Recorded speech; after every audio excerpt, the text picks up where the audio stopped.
Une chronique 29. Le roi David dit à toute l'assemblée, « Mon fils Salomon, le seul que Dieu ait choisi, est jeune et d'un âge faible, et l'ouvrage est considérable, car ce palais n'est pas pour un homme, mais il est pour l'Éternel Dieu.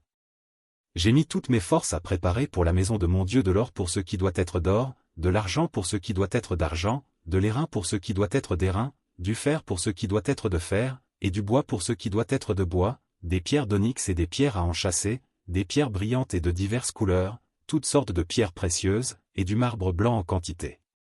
De plus, dans mon attachement pour la maison de mon Dieu, je donne à la maison de mon Dieu l'or et l'argent que je possède en propre, outre tout ce que j'ai préparé pour la maison du sanctuaire, 3000 talents d'or, d'or d'Ophir, et 7000 talents d'argent épuré, pour en revêtir les parois des bâtiments, l'or pour ce qui doit être d'or et l'argent pour ce qui doit être d'argent, et pour tous les travaux qu'exécuteront les ouvriers. Qui veut encore présenter volontairement aujourd'hui ses offrandes à l'Éternel? Les chefs des maisons paternelles, les chefs des tribus d'Israël, les chefs de milliers et de centaines, et les intendants du roi firent volontairement des offrandes. Ils donnèrent pour le service de la maison de Dieu 5000 talents d'or, 10 000 d'aric, 10 000 talents d'argent, 18 000 talents d'airain, et 100 000 talents de fer. Ceux qui possédaient des pierres les livrèrent pour le trésor de la maison de l'Éternel entre les mains de Joël, le Guershonite.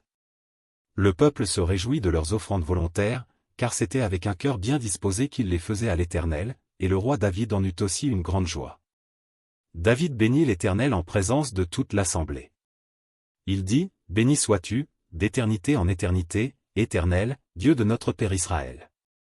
À toi, Éternel, la grandeur, la force et la magnificence, l'éternité et la gloire, car tout ce qui est au ciel et sur la terre t'appartient, à toi, Éternel, le règne, car tu t'élèves souverainement au-dessus de tout. C'est de toi que viennent la richesse et la gloire, c'est toi qui domines sur tout, c'est dans ta main que sont la force et la puissance, et c'est ta main qui a le pouvoir d'agrandir et d'affermir toutes choses. Maintenant, ô notre Dieu, nous te louons, et nous célébrons ton nom glorieux. Car qui suis-je et qui est mon peuple, pour que nous puissions te faire volontairement ces offrandes? Tout vient de toi, et nous recevons de ta main ce que nous t'offrons. Nous sommes devant toi des étrangers et des habitants, comme tous nos pères, nos jours sur la terre sont comme l'ombre, et il n'y a point d'espérance. Éternel, notre Dieu, c'est de ta main que viennent toutes ces richesses que nous avons préparées pour te bâtir une maison, à toi, à ton saint nom, et c'est à toi que tout appartient. Je sais, ô mon Dieu, que tu sondes le cœur, et que tu aimes la droiture, aussi je t'ai fait toutes ces offrandes volontaires dans la droiture de mon cœur, et j'ai vu maintenant avec joie ton peuple qui se trouve ici t'offrir volontairement ces dons. Éternel, Dieu d'Abraham, d'Isaac et d'Israël, nos pères, maintiens à toujours dans le cœur de ton peuple ses dispositions et ses pensées, et affermis son cœur en toi. Donne à mon fils Salomon un cœur dévoué à l'observation de tes commandements, de tes préceptes et de tes lois, afin qu'il mette en pratique toutes ces choses, et qu'il bâtisse le palais pour lequel j'ai fait des préparatifs. David dit à toute l'assemblée, bénissez l'Éternel, votre Dieu. Et toute l'assemblée bénit l'Éternel, le Dieu de leur père. Ils s'inclinèrent et se prosternèrent devant l'Éternel et devant le roi.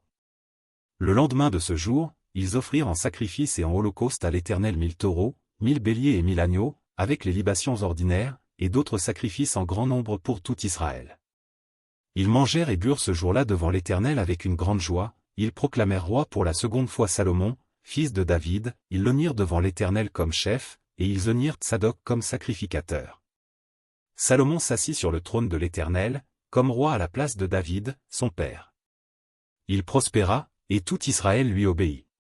Tous les chefs et les héros, et même tous les fils du roi David se soumirent au roi Salomon. L'Éternel éleva au plus haut degré Salomon sous les yeux de tout Israël, et il rendit son règne plus éclatant que ne fut celui d'aucun roi d'Israël avant lui. David, fils d'Isaïe, régna sur tout Israël. Le temps qu'il régna sur Israël fut de 40 ans, à Hébron il régna 7 ans, et à Jérusalem il régna 33 ans. Il mourut dans une heureuse vieillesse, rassasié de jours, de richesse et de gloire. Et Salomon, son fils, régna à sa place. Les actions du roi David, les premières et les dernières, sont écrites dans le livre de Samuel le voyant, dans le livre de Nathan le prophète, et dans le livre de Gad le prophète, avec tout son règne et tous ses exploits, et ce qui s'est passé de son temps, soit en Israël, soit dans tous les royaumes des autres pays.